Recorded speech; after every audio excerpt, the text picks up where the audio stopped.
Hey everyone, welcome to 996 The Howl. For the uninitiated, this is an unedited YouTube vlog discussing everything Arizona Coyotes. In the last video, in the Derek Stepan trade to the Ottawa Senators, I discussed that the Coyotes might look at a replacement in Derek Brassard, and lo and behold, it's finally official. Coyotes, they gain a second round pick, and they basically do a swap with Stepan and Brassard. To be honest, you should be expecting pretty much the same type of player as Stepan was. I was trying to analyze and see what differences in these players there would be, and it's very small, so I think just the general expectation should just be he'll replace Stepan. Hopefully he plays third line center. He doesn't go into the top six. Rick Tocchet, hopefully he doesn't throw him in there. And he just, plays that defensive centerman role. We'll discuss how maybe his last few teams have had problems with him at center. So hopefully Rick Tocchet and Bill Armstrong talked to Derek Brassard before joining the Coyotes and told him what role he'll play and what areas of the game they want him to excel at and to work on. So let's get into it. Both Brassard and Stepan had great years 3 years ago, and then both of them fell off a cliff around the same time in 17-18. He had 21 goals, 25 assists for 46 points. I believe Stepan had around 56 points this year. However, Stepan played a full 82 games, whereas Brassard only played 72. And the following year, he went from Pittsburgh. He was originally on Ottawa. And this guy's been on so many teams. I totally forgot he actually played for the Florida Panthers. I don't know when that trade actually happened. So in his 17-18 year, he played for Ottawa, then was traded at the deadline to Pittsburgh. In 18-19, he was on Pittsburgh, then Florida, then was traded to the Avalanche. He had 14 goals, only 9 assists for 23 points.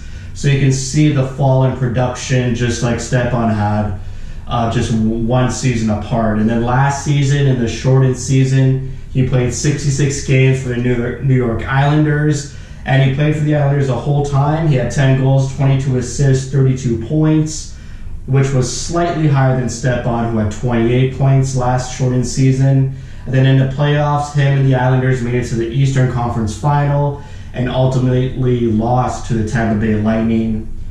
He had 2 goals, 6 assists for 8 points in 18 games in the playoffs. So about the same production as Stepan. Started out really strong in his earlier years, and then the past 3 years has been a downslide.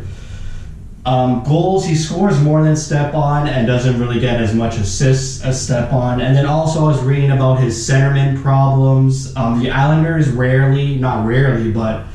Derek Brassard had more production and was better value to the Islanders when he played on the wing with, I think, Brock Nelson. He only took about 350 faceoffs last season compared to Derek Stepan, who took about 1,300 face-off. So obviously last season, Brassard wasn't a mainstay at third line center. He was moved to the wing, found most of his production on the wing. So that's kind of gives me pause when I think about that, because the Coyotes need centermen, and they specifically need a third line centerman now that Derek Stepan left. So I hope Derek Brassard knows that his role should be a third line centerman. He should take more penalty kill minutes and be more defensive. He's a great 200-foot player, which I love, and which the team needs more 200-foot players.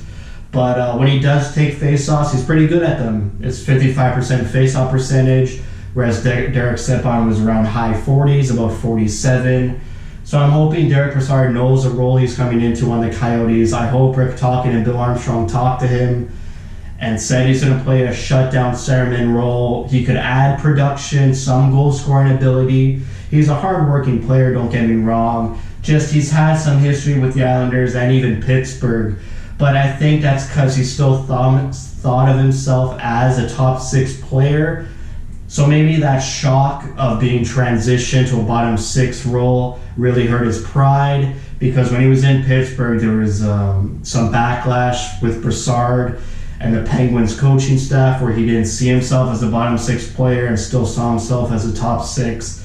And then in the Islanders, they're a very defensive team, so I think the Islanders had better options with a shutdown centerman role other than Derek Brassard. So I hope, again, going to the Coyotes, He knows he's in the twilight of his career. He's a much older player. He's a veteran. He went far in the playoffs last year. Hopefully he just sticks to a easy hockey game, stable, learns how to play the penalty kill more, is just more defensively minded. If he chips in on goals, he'll chip in on a goal, but just keep that 200-foot game at the forefront of his hockey play and just go from there. Really interesting to see the Coyotes get Brassard after I mentioned him in previous video.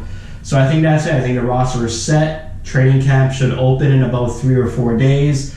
They have their roster. I don't think any more trades are going to come in or go due to the fact that Rick Tocchet wants his roster to be comfortable with each other, start making some cuts in training camp, and just get the team playing like a team, high-paced practices, get the team going because there's no preseason this season. It's just straight into the regular season. So hopefully this is it.